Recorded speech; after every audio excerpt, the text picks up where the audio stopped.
남강 이승우는 1864년 3월 25일 평북 정주의 한 가난한 오막살이 초가집에서 태어났습니다. 아버지 이석주와 어머니 김씨 사이의 차남으로 태어난 그의 본명은 인환, 보통 쓰는 이름은 승훈, 아명은 승일이었습니다.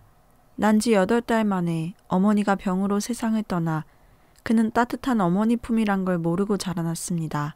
다행히 할머니가 성격이 곱고 착한 분이어서 그를 잘 보살펴 주었습니다.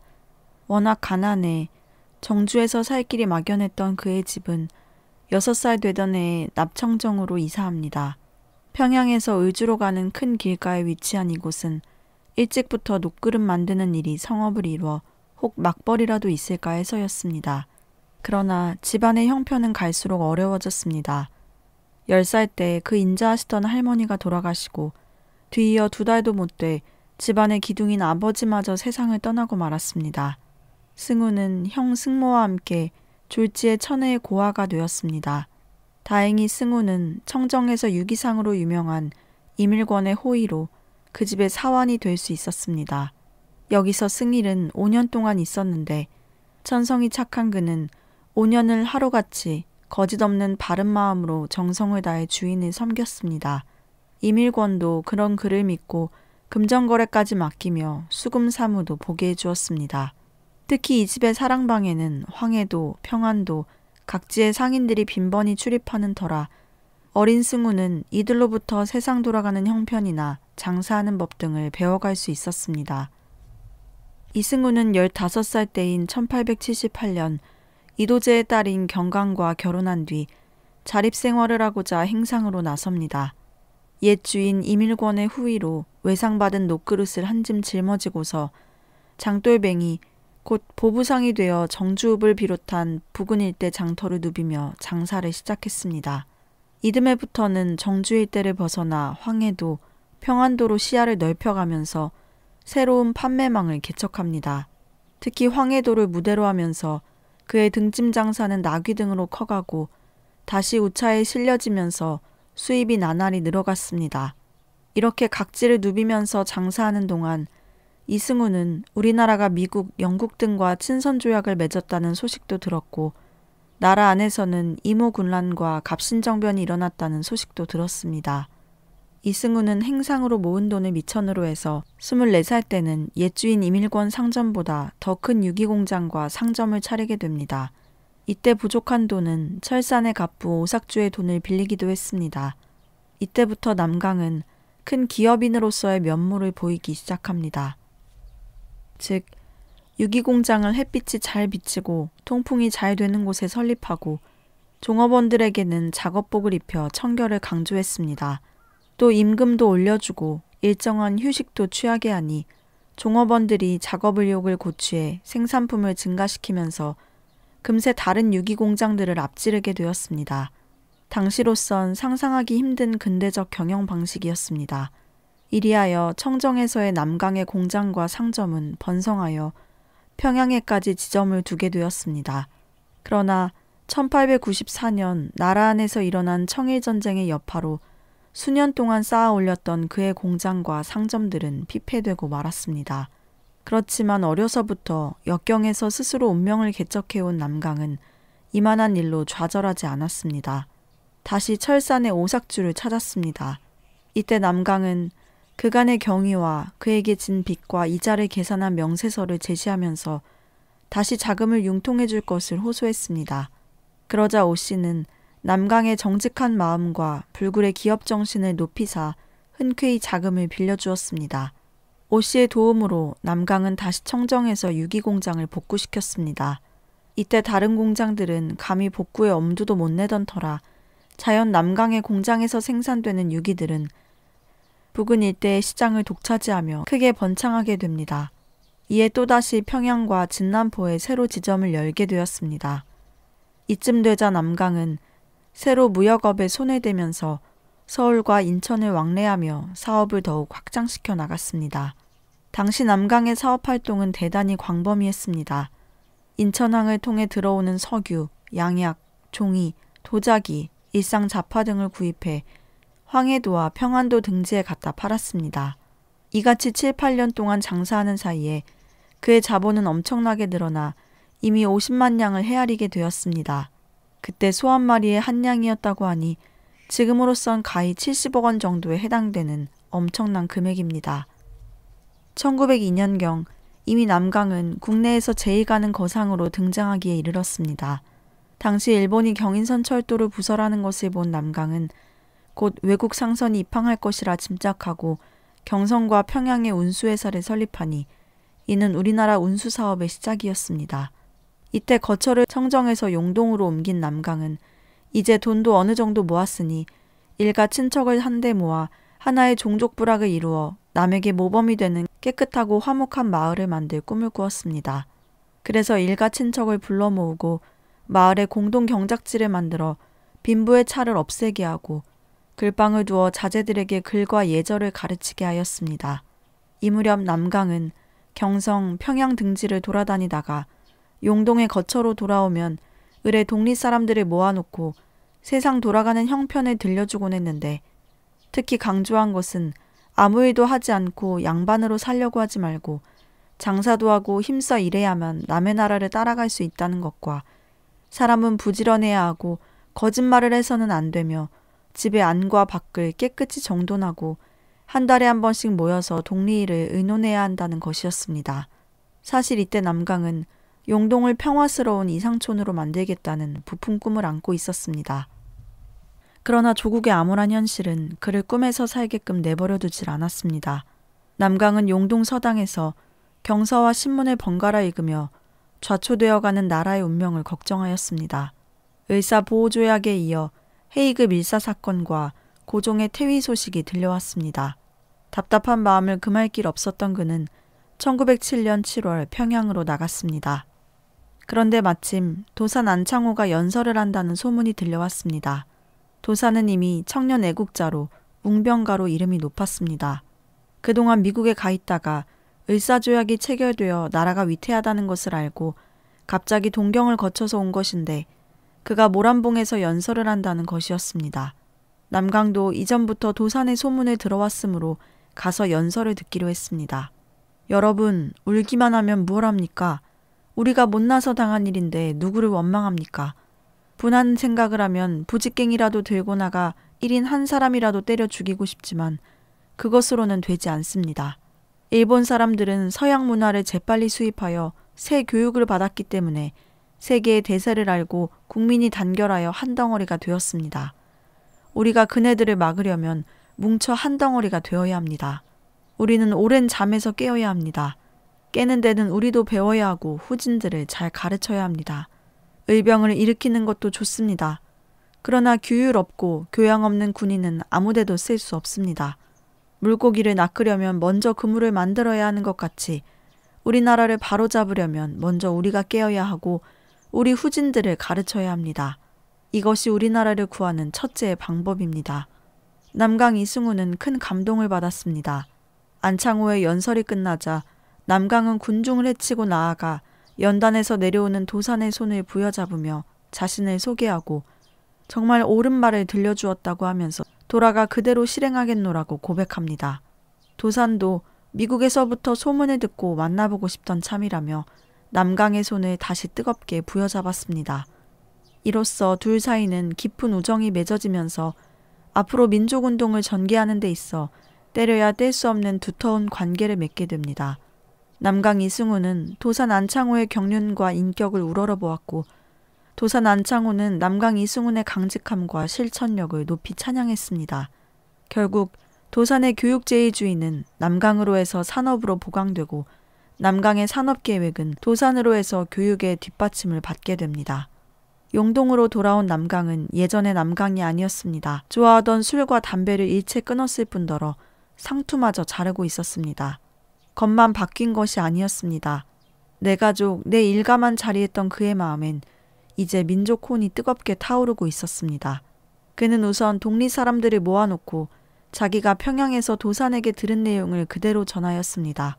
그리고 이전의 모든 생활을 고쳐 새롭게 할 것을 주장하고 서당 대신 신학문 교육의 학교를 세워 그 이름을 강명의숙이라 했습니다. 남강은 1907년 가을부터 도산에 도와 신민의 활동을 전개하는데 직접 평안북도 총감을 맡기까지 했습니다. 그는 평북 선천의주, 정주, 철산, 곽산, 용천 등지를 다니며 동지를 규합했고 상무동사와 협성동사 등의 일종의 주식회사를 설립 운영하면서 신민회의 재정을 후원하기도 했습니다. 또 이듬해 여름에는 평양의 태극서관을 설립, 민족 계몽운동에 관련된 서적을 배포할 뿐더러 신민회 회원들의 비밀 집회 장소로 사용케 했습니다. 이런 와중에 민족의 최대 과업이 교육에 있다고 깨닫게 된 남강은 드디어 1907년 12월 24일 그의 분신이라고도 할 수 있는 오산학교를 설립합니다. 내가 오산학교를 세울 때 그것을 결심한 것은 불과 사흘 동안이었는데 이 사흘밤을 한잠도 자지 못하고 그 일만을 골똘히 생각했다. 그의 이 회고담에서 그가 얼마나 오산학교 설립에 온 마음을 쏟았던가를 잘 알 수 있습니다.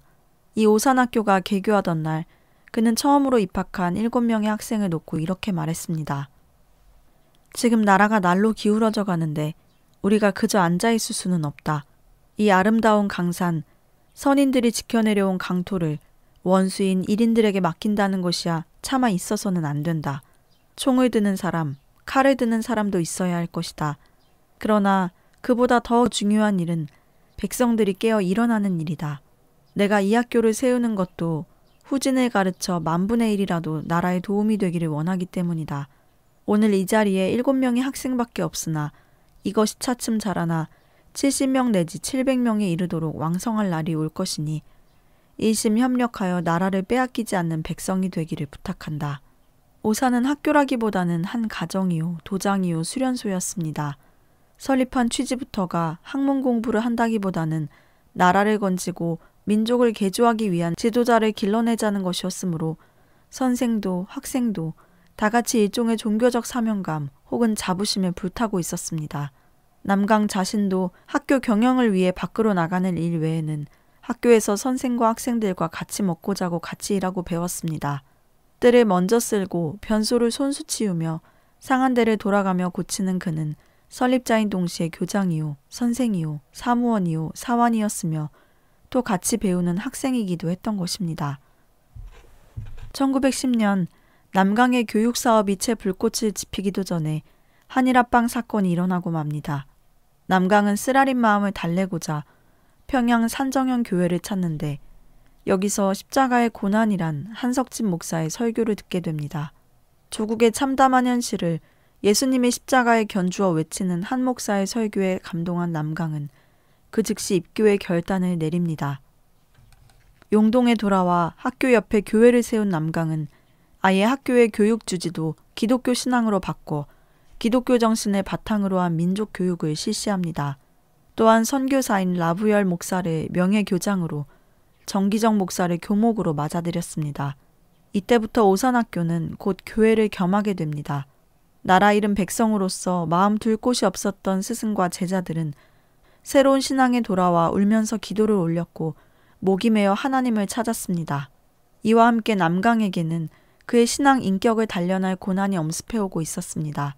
1911년 2월 안중근 의사의 사촌동생인 안명근의 명함을 갖고 다닌다 해서 무관학교 사건에 연루돼 제주도에 유배되었다가 6개월 후에 다시 일제가 날조한 배고인 사건에 연루되었고 그해 가을부터 서울로 옮겨져 갖은 고문과 악형을 당하며 2년여의 옥중 생활을 겪게 되었습니다. 이 2년여의 감옥 생활은 남강에겐 다시 없는 신앙 인격의 단련 기간이었습니다. 그가 감옥 생활을 두고 감옥이란 이상한 곳인걸? 강철같이 굳어서 나오는 사람도 있고 썩은 겨룹들같이 흩어져서 나오는 사람도 있거든 하고 회상한 것과 같이 그는 성경 읽기, 기도, 금식 등의 성스러운 생활과 수양의 생활로 기독교 신앙에 전념하였던 것입니다. 특히 라부열 선교사가 넣어준 성경을 구약은 20독, 신약은 100독을 해내며 신앙을 단련시키기도 했습니다. 그의 이 같은 감옥을 통한 연단은 3.1 운동 뒤에도 겪게 되는데 그때도 감사함으로 그 고난을 인내 극복해가고 있었습니다. 남강에게는 하나님의 뜻에 따라 들어가는 한 감옥은 더 이상 그를 고통스럽게 하는 곳이나 부자유한 곳이 될 수 없었고 오히려 그곳에서 기쁨과 자유와 그리스도와의 깊은 만남을 체험케 하는 거룩한 장소였습니다. 그러나 육신적인 고통은 그도 어쩔 수 없었던 듯 그가 가출옥을 한 몇 년 뒤 그의 오산학교 제자였던 한경직 목사가 남강의 집을 찾았을 때 평소 강건하던 그가 몸져 누워있다 가까스로 일어나며 이런 말을 했다고 합니다. 오늘이 바로 내가 몇 해 전 감옥에 들어가서 일본 놈들에게 실컷 매를 맞은 바로 그날이다. 나는 이상하게도 매년 이날이 돌아오면 매 맞은 자리가 몹시 아파 몸을 가누지 못하겠구나. 너희도 아는 바와 같이 우리나라가 망한 지 여러 해 되지 않았니? 독립될 희망이 점점 희미해지니까 소위 애국지 사람자들의 마음이 점점 식어가는구나. 그러나 너희들 들어라. 나 이승훈이는 죽을 때까지 조선 사람으로 살다가 조선 사람으로 죽을 거야. 1915년 2월 남강은 출옥하자마자 오산학교 교목인 정기정 목사로부터 세례를 받고 그 봄에 평양신학교에 입학합니다. 보다 더 깊이 있게 교회와 성경을 알기 위해서였습니다. 그러나 이 시기의 신학교는 이론적인 면보다 실천적인 면이 더 강조되었고 또 오산학교 명예교장인 라부열 선교사가 나중에 목회를 할 것도 아니고 지금은 교육이 더 시급하니 신학교를 굳이 졸업하지 않아도 좋을 것이라는 권고에 따라 신학 수업 1년 반 만에 다시 학교로 돌아옵니다. 그리고 오산학교의 장로로 장립되어 평신도 지도자로서 폭넓은 교계 활동을 전개합니다. 신학교에서 구약에 의해 신학에 많은 관심을 가졌던 남강은 이후 학생들에게 예언자적 신앙을 많이 강조했습니다. 남강은 나라 잃은 우리 민족과 바벨론에 포로되었던 이스라엘 민족을 자주 비교하면서 나라를 위해 일하다가 어려운 일을 만나도 좌절하거나 타협하거나 비굴하지 말 것을 역설하고 그 스스로 강인한 신앙의 본이 되고자 노력했습니다.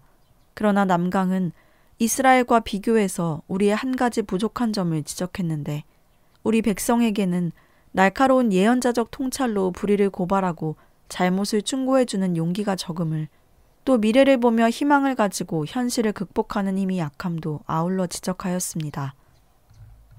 1916년에서 1919년 3.1운동 발발 시까지 남강은 신앙인으로 가장 활발한 활동을 전개합니다. 그는 이 무렵 마치 오산학교를 세울 때처럼 교회의 일에 전력을 쏟았습니다. 이제 그에게는 학교가 교회였고 교회가 학교였습니다. 교회의 종각이 그대로 학교의 종각이 되었습니다. 그는 학교를 민족운동의 간부 양성기관으로 생각했던 것 마냥 교회도 새 사람 새 백성을 만드는 모범적 정신의 가정으로 생각했습니다. 예배는 믿음을 제일로 했고 각종 집회는 민주주의 방식을 채택해 했습니다. 주일 예배와 3일 예배를 경건하게 보도록 했고 재직회를 비롯한 모든 집회가 시간을 잘 지키도록 했습니다. 예배당에 앉을 때는 줄을 지어 바로 앉으라 했고 연보를 거두는 채도 바로 들고 바로 돌려야 한다고 했습니다. 또 찬송과 기도와 설교와 광고에 이르기까지 그 태도와 말과 내용이 부드럽고 근엄하고 정성스러워야 한다고 했습니다. 그리고 신자들 사이에 지나친 광신적 경향을 경계했고 언제나 미신과 봉건 유습을 타파하는 개화주의로 이끌었습니다. 이전에 학교에 쏟았던 것처럼 교회에도 남강의 참과 정성이 구석구석 배이게 되었습니다. 학교와 교회를 부흥시키는 일련의 과정 속에서 남강은 기독교뿐 아니라 일반 사회 지도자로도 뚜렷이 부각되었습니다. 그러했기에 1919년 3.1운동에 있어서도 그가 결정적 핵심 인물로 활약할 수 있었습니다. 실로 남강이 없었더라면 3.1운동이라는 민족적 거사는 추진되기도 어려웠을 것입니다. 이 모든 과정에서 남강은 희생적인 참여와 주도로 민족의 쾌거를 이루어냈던 것입니다. 3.1운동이 일어나고 주모자들이 체포되었습니다. 남강도 또다시 체포되어 들어갔습니다. 공판 과정에서 재판장에 왜 독립운동을 했느냐는 질문에 민족의 권리를 말한 사람도 있고 세계의 대세를 말한 사람도 있으나 남강은 이렇게 대답했습니다. 나는 하나님을 믿는 것을 가장 큰 영광으로 생각한다.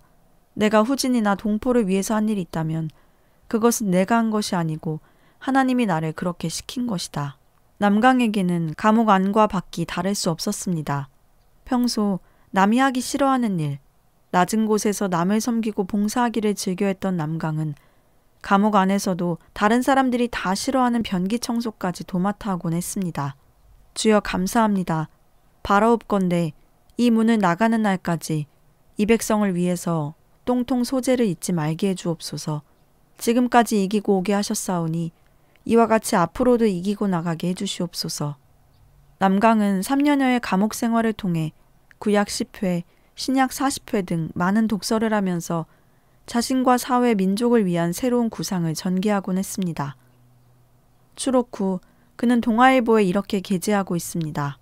내가 감옥에 들어간 후에 한 일은 2700여 페이지나 되는 성경을 구약은 10독, 신약은 40독을 하였고 그 외 기독교에 관한 서적 읽은 것이 7만 페이지는 될 터이니 내가 평생에 처음 되는 공부를 하였고 장래 나의 할 일은 나의 몸을 온전히 하나님께 바치어 교회를 위해 일할 터이니 나의 일할 교회는 일반 세상 목사나 장로들의 교회가 아니라 온전히 하나님이 이제로부터 한민족에게 복을 내리시려는 그 뜻을 받아 동포의 교육과 산업을 발달시키고자 하오.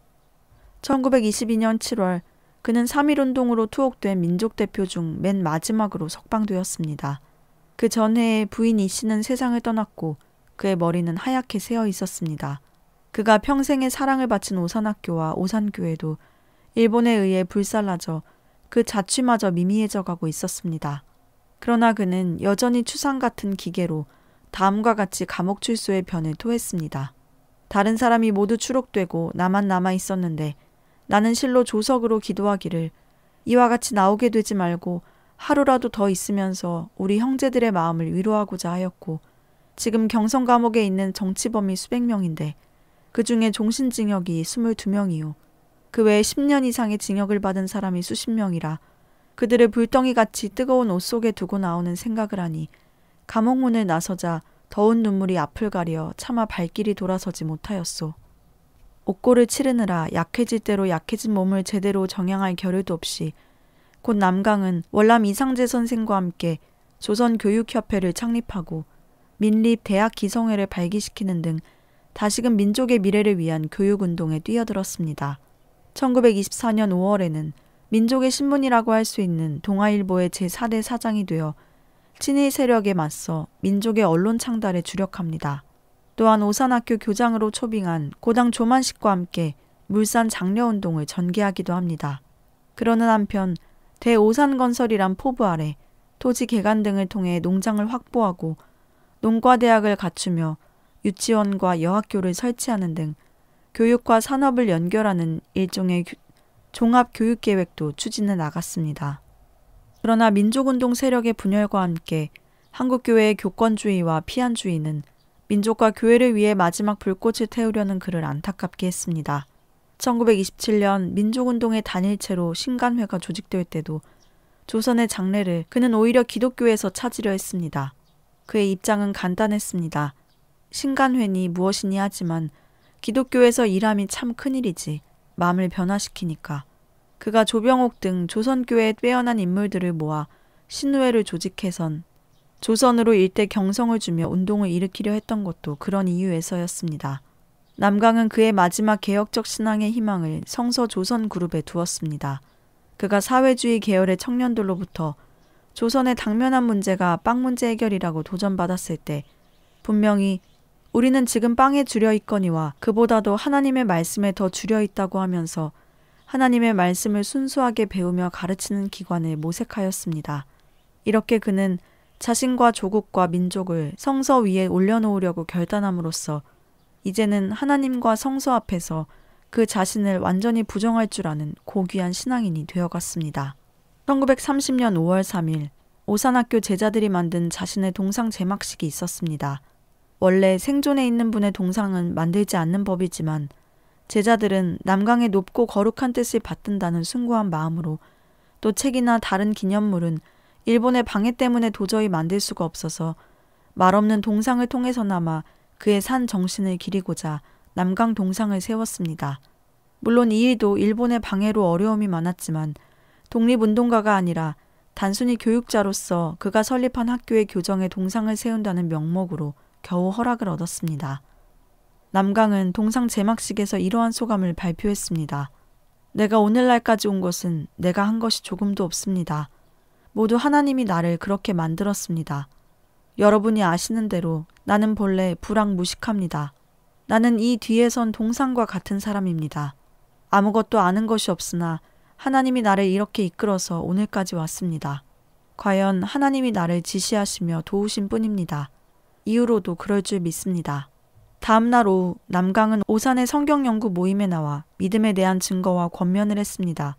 그리고 다시 나흘이 지난 5월 8일 예전처럼 학교를 다 돌아본 뒤 학생들을 모아 그 앞에서 마지막 훈화를 했습니다. 그날 집으로 돌아가는 밤 10시가 넘도록 자면회 회원들과 이야기하다 그들을 보내고 11시경 자리에 누웠는데 12시경 갑자기 협심증이 일어나며 병세가 위중해졌습니다. 오산학교 졸업생으로 의사인 임창선이 달려와 주사를 놓았으나 좀처럼 차도가 없었습니다. 잠시 후 정신이 조금 들은 남강은 옆집에 사는 제천 박희천을 불러오라 했습니다. 제천이 들어서자 남강은 이 40년 된 친구 손을 잡고서 숨이 좀 내려가기를 기다려 자기는 이미 회생하기 어렵다며 유언을 남기고 조용히 숨을 거둡니다. 낙심하지 말고 결의의 광복을 위하여 힘쓰라. 내 뼈는 학교의 생리표본으로 보관하여 사랑하는 학생들에게 보여주고 교육에 진력하는 사람들에게도 보여주기를 원한다. 장례는 5월 17일 전 민족의 슬픔 속에서 사회장으로 거행되었고 유해는 남강의 유언대로 서울로 옹구되어 경성제국 대학병원에서 살을 모두 빼고 뼈를 표백하여 거의 완성이 되었는데 갑자기 총독부로부터 금지하라는 명령이 내려졌습니다. 그래서 옥신각신하다가 결국 허락이 안 돼 그의 결국 다시 오산으로 내려가 유언이 이루어질 후일을 기약하며 방부제와 함께 유리항아리에 넣어져 학교 서쪽산 아래 묻혔습니다. 6.25 이후 오산학교는 서울 보강동에 다시 재건되었으며 1962년에는 그에게 대한민국 건국 공로훈장 중장이 추서되었습니다. 1974년에 남강동상이 서울 어린이대공원에 재건되었고 1982년에는 오산학교의 남강의 흉상이 1986년에는 독립기념관 경내에 남강 어록비가 세워졌습니다. 그리고 1984년 남강의 제자인 함석헌과 전재현 등의 헌신적 노력에 의해 설립된 남강문화재단은 현재 남강에 대한 연구 출판 사업 및 장학 사업을 전개하면서 면면이 남강 이승훈의 얼을 기리고 있습니다. 남강은 실업가요, 교육가요, 민족운동가였습니다. 그러나 무엇보다 남강을 남강답게 살도록 인도한 것은 기독교 신앙이었습니다. 그는 믿음으로 자신을 부정하면서까지 그리스도를 따랐던 숭고한 신앙인이요. 기독교 신앙을 바탕으로 고난을 감수하면서 민족과 더불어 살았던 위대한 선구자였습니다.